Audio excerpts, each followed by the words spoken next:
You voted. I did. You protested. Again. You postcarded.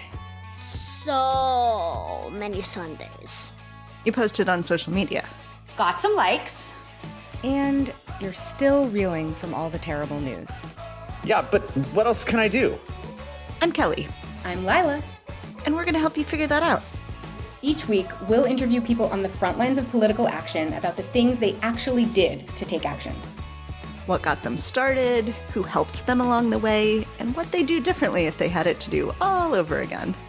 And in the process, we'll give you concrete advice about how to take the leap from freaking out on Twitter to making a difference. Follow What Can I Do wherever you listen to podcasts, or tune in on whatcanidopodcast.com.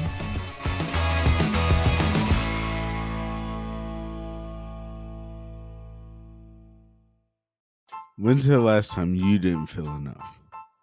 If you relate to this question, you want to check out our podcast, Authentically Us. Yes, guys, our podcast, Authentically Us, is where we talk about what it means to be authentic in everything that you do, in every space that you occupy. Tony and I created this podcast to create a space to talk about just who we are, our experiences, and just things that we are going through. Yes, so come join us with the journey as we figure out what it means to be authentic together. MSW Media. News with swearing. Daily beans, daily beans. Daily beans, daily beans. Hello and welcome to the Daily Beans for Friday, August 11th, 2023. Today we have a very special episode of the Daily Beans. I am joined by a veteran of national media. She was the host of Marketplace Tech on NPR, and she began covering climate tech all the way back in 2018. And now she has a new podcast called Everybody in the Pool, and it's a podcast about climate solutions. So let's welcome Molly Wood. Hi, Molly. Hi, Allison. I'm excited to be here. I'm so excited to talk to you about this podcast that you're working on. It comes out every week, every Wednesday, wherever you get your pods. And the thing I love the most about it is that, you know, right now, obviously, we're in the middle of a climate crisis. We have been for a very long time, but now we've got these massive heat waves and record temperatures in the ocean. We've got these massive storm events, 1,000-year floods instead of 100-year floods. And I hear a lot of complaining out there, and I hear a lot of people covering it. But the thing that I love about your show is that it has actual practical solutions that we can do, that we can, like actions we can take to help do our part. So talk a little bit about why you wanted to launch this podcast. Thank you. I'm glad that you're enjoying the premise. And it was exactly for that reason I was overwhelmed. I had spent a long time, I've spent 25 years in journalism, and journalism is very good at presenting a problem to you. I would argue that we have gotten addicted as journalists to presenting that. I actually call it problem porn. Like we have this sort of obsession with there's this really big problem and there's this and this is an even bigger problem. And here are all of the ways in which this is a problem. And for normal people, I think the question often becomes, and like, listen, I grew up in the Northern Plains. I only know how to just work hard and fix stuff. And so my question was, well, who's working on this? Because there has to be someone. Humans are pretty good at surviving, and people must be trying to figure out how we're going to survive this and what we're going to do and how we're going to fix it. And so I just wanted to basically do the opposite of what I've always done as a journalist and present solutions instead of problems. That's really, I like that problem porn. We see it. We see rage farming. We see, people just trying to get clicks and eyes. We know that, we know this. Facebook testified to Congress that, they gave 7 times the weight to an anger reaction than a like or love reaction. That just sells, that kind of rage, that fear, that problem porn really does sell. And so I like the solution porn myself. I think I'm with you on that. Let's talk about what led us here, because we've got a long history of Republicans turning the climate into a culture war. And it's sort of come to a head more recently with this whole idea of wokeism or virtue signaling. But I mean, they have been calling this a hoax for the longest time. And I think we know why. Yeah. The answer is a whole lot of money from the fossil fuel industry. I mean, if you look at, it's just the data. It is just simple math and charts, which is that for decades now, all the way back to, I would argue it really ramped up at kind of the George H.W. Bush, actually. That's the administration that put into place, because they were starting to have serious warnings from the Secretary of State's office about the potential economic calamity, like national security cost of climate change, if these, now well-known predictions were to come to pass. That's the administration that said, okay, well, every 4 years, we need to do a federally mandated national climate assessment and look at what's happening here. And you saw fossil fuel spending and donations start to go up and up and up and up and up to Republican candidates. And you saw the messaging change over time. And then you're absolutely right that with the Trump administration, it was in 2018 that one of those nationally mandated climate assessments came out. And instead of any kind of, previously we'd had these kind of economic arguments, or, well, the science is in doubt, or, well, I don't know, when we need this and we need that. He just said, I don't believe it. Mm-hmm. And then it became religion. It just stopped being anything to do with any argument at all other than nope. And if you like it, you're a woke weenie.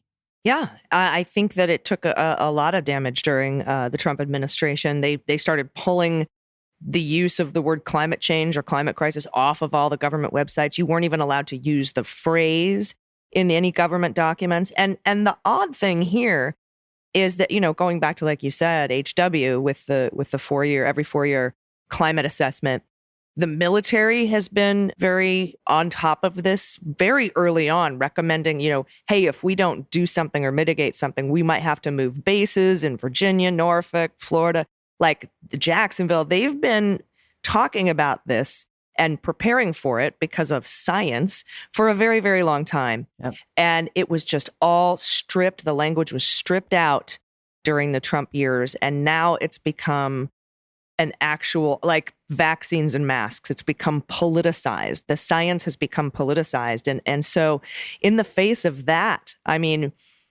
we've got some amazing stuff in the Inflation Reduction Act for climate. We've got this brilliant sort of union and labor and jobs, green jobs, clean jobs, teaming up with the unions, making our steel in the United States, which is much better for the environment as opposed to buying it from China, et cetera. I mean, just everything that they can possibly think of now in the Biden administration has a bottom line of how does this impact the climate? But how has it impacted us as people who can also do things? Because, I mean, there's a lot more of us than there are presidents. Right. Absolutely. And all of those things that you said are so true and so impactful. Like, we should not underestimate, even for a second, the impact of the Inflation Reduction Act and, frankly, the CHIPS bill and the infrastructure bill. All of them contain massive investment in R&D and climate action and deployment and decarbonization technologies. And it's incredible. And also, it is very common for people to say, well, this isn't a problem. This is a collective problem. And so there's nothing I can do about it. And to sort of say, we need businesses and government to fix this. To which I say, what do you think a collective is made up of? It's, this is like my framework for problem solving is everybody in the pool. There is something, you don't have to do everything. Nobody has to be, I am not applying climate purity tests to myself or anyone in my life or anybody out there, but everybody can do something. And in fact, that's how you end up moving. I keep saying that the kind of response to this question of, woke, like ESG investing, right? Woke investing, or whether climate is a woke thing. The answer to that over and over is capitalism, frankly. Right. Like, if you want to rebut, you shouldn't have to, because there is no argument contained in the word woke, right? It is meaningless and it is meant to stop you from talking. But if you were going to engage, you would say, okay, well, if you are doing business in a way that is sustainable, most likely you're more efficient and you're saving money. So it's good for your business. That's the E part. If you have a diverse workforce and a diverse board, it's likely that you're going to develop products and services that appeal to a diverse audience. Therefore, you will sell more stuff. It's just good for business. Oh, if you have great governance and you operate in an ethical and legal way, you're not going to get shut down and go to jail. Like over and over and over, those arguments are losers because the money is all moving in the right direction. And we only need like 20% of people to adopt the solutions before that's just what's on the shelves for the other 80%. I don't have to convince 80%. No. But everybody's got to do something. Exactly. And I can't figure out why, because you talk about this all the time, why it's not covered as business and economy. Because when you think about like some of the stuff that I saw when I was briefed on some of the agenda items in the Inflation Reduction Act, I was there when the president signed it into law at the White House. And we got to talk to some of the people who had worked on some of these projects and how far it goes down into individual things. Like I said, wind energy is profitable. Ask Rick Perry and Texas. They made more money on wind energy than oil, I think, in a couple of the years that they were really like beefing it up. And a lot of people got to line their pockets with that. So that seems like an incentive for right-wing and conservative folks who are focused on the profits. But now that the turbines are going to be manufactured by steel made in the United States, and those blades are going to be manufactured here in the United States by labor unions, so people working in unions, and that the labor secretary was working with the people and the companies and the executives and the corporations and the unions to make this deal. It's like a win-win-win for everybody. And I want to talk more about that business aspect, but I also wanted to touch on something you mentioned about how you only need 20%. Everybody can do something, even if you fly a plane to Brooklyn and then ride your bike around when you're in Brooklyn, no purity. But somebody put, I think it was a tweet, and it blew my mind. And I wish I knew who did this, but it's uncredited, as many things are on the internet. And they say, when people talk about traveling to the past, they worry about radically changing the present by doing something small. But barely anyone in the present really thinks that they can radically change the future by doing something small. And I was like, wow, bro. Like I got chills just thinking about that. That's beautiful. That's just beautiful. It's so, it's heartbreaking to think that way, but we do get overwhelmed by the systems, right? We are 100% talking about systems level change. And that is overwhelming to contemplate. And that is really why I want to take this very specific approach, which is that not every solution that's in my show, and sometimes there's going to be some real frontier, we talked about hydrogen airplanes, and there's not that much that individuals can do to move that faster necessarily. Fusion. To, fly less. Right, exactly. Fusion, like we got to let, science do its science thing. But we have the power to create the friendly environment for all of this. And we all have the power to do a specific thing. Like the way you solve a problem is you break it down into the component parts. You never try to go all the way to the end of the problem, right? It's like, okay, well, what is the chunk of this? What's the, if I'm a kid having to write an essay for school and I'm overwhelmed by it, what's the headline? What's the first sentence? And so I hope that everybody finds a headline or a first sentence, or just find a shampoo bar, find a real estate agent who will show you houses that already have solar and batteries.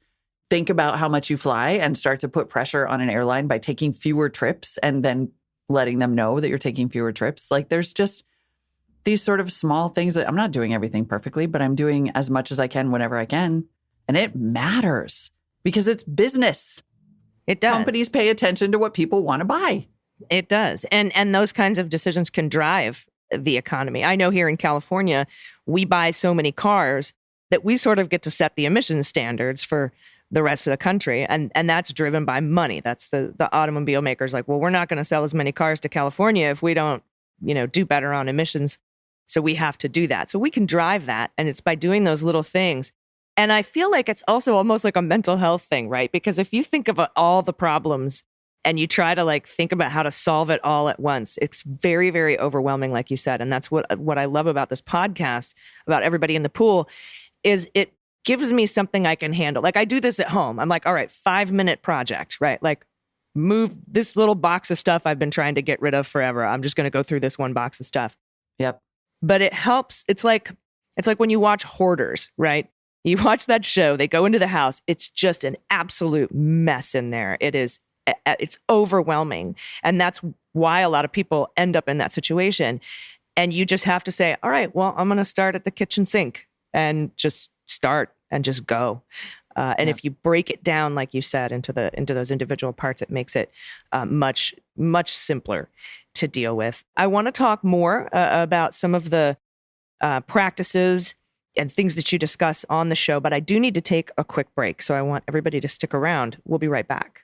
After these messages, we'll be right back. The issues of the day are really complicated.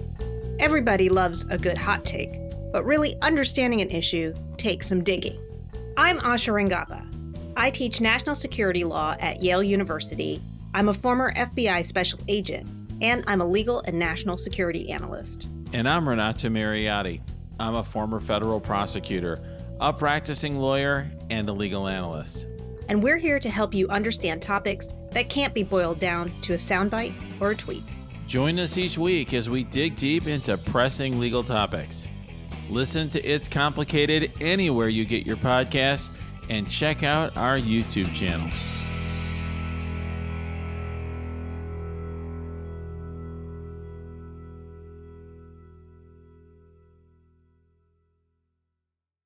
Hey, everybody. Welcome back. We are talking with the host of the Everybody in the Pool podcast, Molly Wood. And Molly, before the break, I had mentioned that I wanted to hear from you a little bit about other things we can do with business as far as our investments and moving toward venture capital, things like that can impact the climate crisis through the economy. Yeah, I'm very big on the money part of it. And it is a very interesting phenomenon. I remember talking to an economist after COP26, so not the most recent, but the one before, in Scotland. And she was saying, it's interesting because so many of the activists and the journalists left COP26 really discouraged, like we didn't make very much progress. But she said the economists and the bankers and the finance people left feeling incredibly hopeful because the money is now moving in the right direction, because risk is an extremely powerful motivator for global finance. And our money is incredibly impactful. So it's not just, it's not just people creating markets for solutions, which is incredibly important. It's also where our money goes. And I am 100% and pretty shamelessly targeting this podcast at rich people. Because rich people emit the most, full stop, and can afford to adopt the solutions that drive down the cost curve for everybody else. So when I look at if you're in the top 10 to 15% of earners in America and you're not adopting climate solutions or directing your money in a climate positive way, you're kind of a climate criminal. Like, it's on us. Yeah. Because we fly the most, drive the most, have bigger houses, have pools and fancy lawns, right? It's all of the things that actually do emit. And when you put that at the country level, it's like a metaphor for countries also. The United States and China emit the most. And so when people look at how they're investing their money, there's a huge opportunity to make a difference there. And it's everything from, yes, investing in ESG funds or being aware. The first company that I featured on the podcast was a company called Fennel, which is aiming to democratize investing by saying, here's all the actual information that usually only institutional investors get about companies. So you have these kind of double whammy things happening where people are trying to build the like Robin Hood of more impactful investing. I've talked to companies startups who are trying to figure out how to create different 401k options within companies, because it turns out that a company's financial emissions, because they're putting your money to work by investing in companies that maybe are directly fossil fuel companies or have practices that are extremely negative in terms of emissions, that can be like 60% of their overall emissions coming from what's called this financial supply chain. And then on top of that, you have startups, lots of them actually, who are trying to figure out how to connect individual money with renewable energy or other climate forward projects in a way that makes you money, gets you a return. Mm-hmm. So there are tons of like kind of cool little, if you're really into investing, like there's a ton of cool stuff out there. Yeah, I talked to so many people about moving their money into renewable. That's where the money is going to be. It also puts pressure on the ones who aren't that great, the climate criminals who were like, oh, we're losing investors. Even if you're just appealing to somebody's pocketbook, it's like you should get solar on your house, not, because you want to hug a tree, but it's going to save you $1,000 a month in electric, at your level, at the house that you have. And it's going to increase the resale value of your home. And, you'll be able to borrow again. You'll have more equity, just whatever it is, the money. It's like the money is better now. And I love that people are starting to follow it. And you mentioned risk. Talk to me about this, because I don't know what to do about this. But there are major insurance companies who now are refusing to insure, for example, homes in Florida. And it's going to continue, I believe, as we see more tornadoes and more hurricanes in some of these more vulnerable states, more flooding. We are going to see them pulling out of flood insurance. You're just not going to be able to get insurance on your home. How does somebody deal with that? Yeah, this is a terrifying development in many ways, and one that's kind of been long in coming. Like among the other nerdy topics that I get really excited about is insurance, because that is, you look at and by the way, I think we're up to 5 insurers who are now refusing to write new homeowner policies in California. I'm sitting here in my house in the Oakland Hills wondering if it's dead weight for me. Because of the fires, yeah? Because of the fires, exactly. I suspect, so I'm going to tackle the solution first because that's how I roll. I imagine that somebody's going to figure this out, right? There's going to be some other market. There will be some market-based solution. There will probably be state funds that have to step in and insure houses. I picture this like high-risk insurance solution, like for people who have like their 3rd DUI and they're trying to get their car insured. There's going to be like a high risk, like the General or whatever, we'll take you, even though you live in California where there's trees. Exactly. And there should be, because we have been so cavalier about putting houses and entire cities in places they do not belong. Mm-hmm. And so when you look at who's done the best math and the best prediction about what is going to happen with global climate change, it is 100% insurance companies and their insurance companies, the reinsurance companies, right? So Swiss Re is the name that, if you've heard of any reinsurers, that's usually the one. They have actuarial tables down to the, percentage point of Celsius degree. And they have been unequivocal in saying that this is a massive financial risk, that this is in the trillions of dollars of GDP and that they are not going to be able to afford it. And so wish they would have done this during the housing crisis and the subprime mortgage rates. Wish they would have bailed on that. Right. Yeah. But they said that's not a risk to us because banks will have to pay for it. Too much money. Yeah. And the government will bail us out. Whee! But one of the things that State Farm cited when they pulled out, or maybe it was Allstate, one of those two that as they pulled out of California said, we have 2 problems here. One is we're not allowed to charge you premiums that are appropriate to the risk of where your home is situated. Like we're looking at historical data that didn't take into account places that are burning now that never burned before, or flooding now that never flooded before. So we have to charge you an amount that's appropriate to the risk. And also, they're getting pressure from their insurers who are having to pay out huge sums of money in Barbados or Europe or places where global warming has already caused weather catastrophes. And so you have this kind of, ecosystem of money moving around, and they're starting to feel that pressure. And at some point they're going to say, I'm sorry, Houston is uninsurable. Florida is uninsurable. California is uninsurable. And then you are going to start to see change, right? It's really unfortunate. It could be terrible when I try to sell my house or somebody in Florida tries to sell their house. But it's part of the change that's driven by the fact that we didn't do anything for 50 years. Or if there's a gap where you don't have insurance and no one's willing to insure yet, they haven't solved the problem and something happens to your home. You're just out. And so what'll start to happen too is those disasters will strike. And instead of rebuilding over and over and over in these places, like you're seeing happening in Florida, we won't rebuild in various parts of the country and the world. I've been wondering about that because people seem to still be rebuilding over and over and over again. I always thought that was sort of strange, but a lot of people also can't financially make it like the insurance only covers that you rebuild right where you were, or they don't have the insurance and they can't rebuild and they don't have the money to move to anywhere else. And now, right, with the higher interest rates that we have, home purchasing is pretty difficult. And a lot of places, we have very high, home prices. So we're also facing a homelessness crisis along at the same time. So there's going to be that gap of uncertainty. And that, I think, is what frightens me the most and is what prompts me to act in any way that I can. Yeah. And you're absolutely right. I do not want to sugarcoat the fact that there will be climate migration. There will be people who are pushed from their homes. There already have been. I mean, you could argue that Hurricane Katrina created America's first true climate refugees. People who were unable to return to that city or who remain homeless as a result of. There are people on the streets of Oakland right now who are homeless because of the fires in Paradise, California.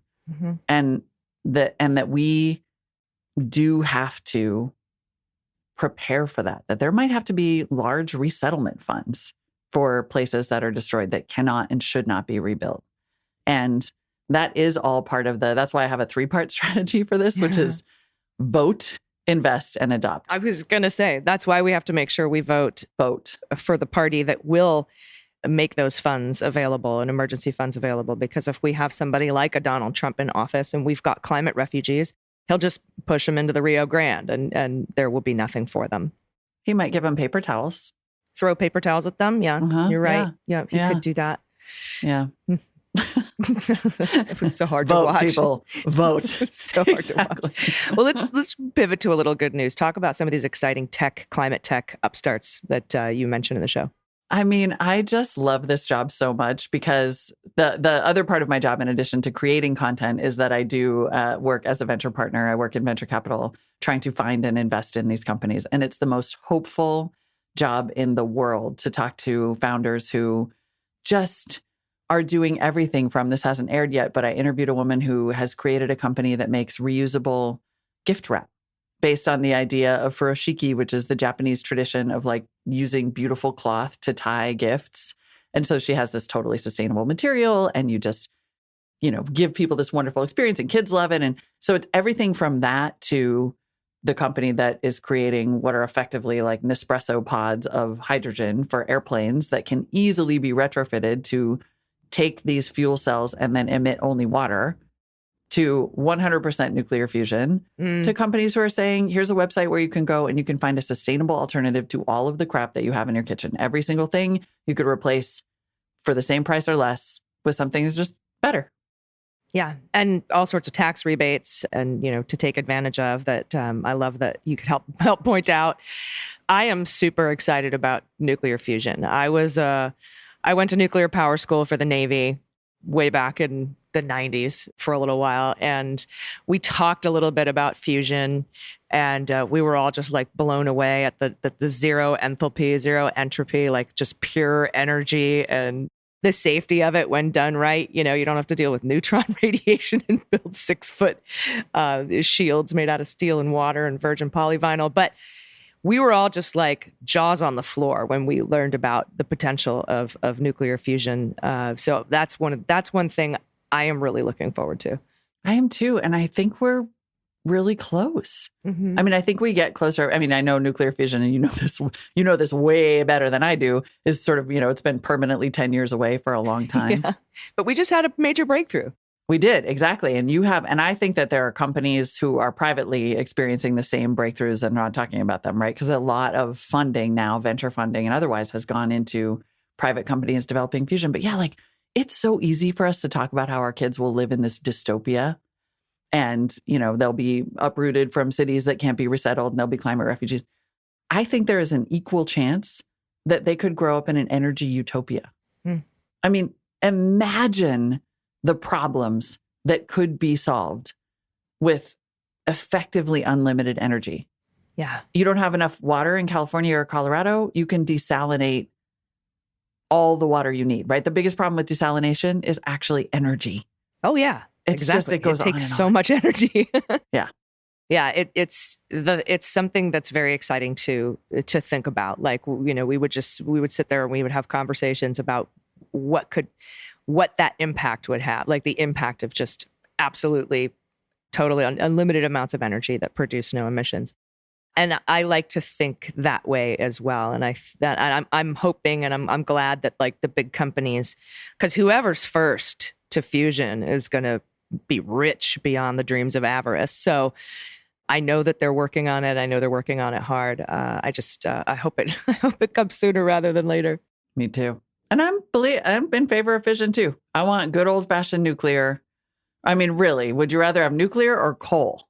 Yeah. And, we learned in the Navy, I'm not such a big fan of civilian nuclear power plants, but it's extremely safe. And after 20 years of 8 reactors burning 79 megawatts, you end up with the size of a fist of waste. It's important that you store it and dispose of it properly, but that doesn't take up a lot of room. But yeah, I think that is the gap that bridges us to fusion, and along with wind, solar, all of the renewables, algae. I know everybody's working on that too. We'll see how it ends up. But if you want to stay abreast of all of this incredible tech, you need to start listening to Everybody in the Pool. It comes out every Wednesday. It comes out weekly. You can get it wherever you get your podcasts.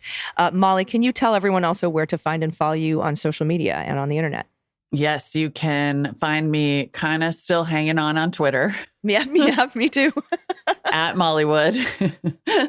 And you can find me on LinkedIn also at Mollywood. And then I'm on Threads as Mollywood Pro. Pretty much I'm everywhere. If you just sort of look for, but most importantly also, you will get every update about the podcast and my weekly newsletter at mollywood.co. That is the one home for all of it. Mollywood.co. That newsletter is priceless. Thank you so much for taking the time to talk to us today. I really encourage everybody to check out your podcast, and I really appreciate the work that you're doing. Allison, you're amazing. Thank you. Everybody, thank you so much for listening to this episode. We will be back in your ears on Monday. Don't forget to listen to Jack this weekend, and I'll have a bonus beans out probably, depending on whether or not I'm traveling somewhere last minute. But until Monday, please take care of yourselves, take care of each other, take care of the planet, take care of your mental health, vote blue over Q, and bring someone with you. I've been AG, and them's the beans. The Daily Beans is written and executive produced by Allison Gill, with additional research and reporting by Dana Goldberg. Sound design and editing is by Desiree McFarlane, with art and web design by Joelle Reeder with Moxie Design Studios. Music for The Daily Beans is written and performed by They Might Be Giants, and the show is a proud member of the MSW Media Network, a collection of creator-owned podcasts dedicated to news, politics, and justice. For more information, please visit mswmedia.com. MSW Media. Hi, I'm Frances Callier. And I'm Angela V. Shelton. And we're Frangela. You know what you need in your life? The Final Word Podcast. Yes, you do. That's right. It is the final word on all things political and pop cultural. Where we make real news real funny. Where we inspire you so you can #resist. Subscribe and get a new episode of the Final Word Podcast each week. It's the news we think you need to hear. That's right. We think you need to hear it. Okay? Yeah, it's what we say so. That's right. And because all we do is give, every Thursday you can listen to our hysterical podcast, Idiot of the Week. We round up the stupid because you know what? Somebody has to. Okay. All we do is give.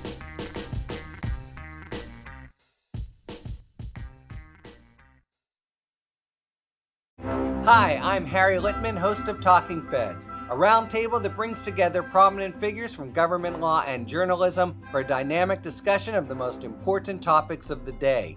Each Monday, I'm joined by a slate of Feds favorites and new voices to break down the headlines and give the insider's view of what's going on in Washington and beyond. Plus sidebars explaining important legal concepts read by your favorite celebrities. Find Talking Feds wherever you get your podcasts.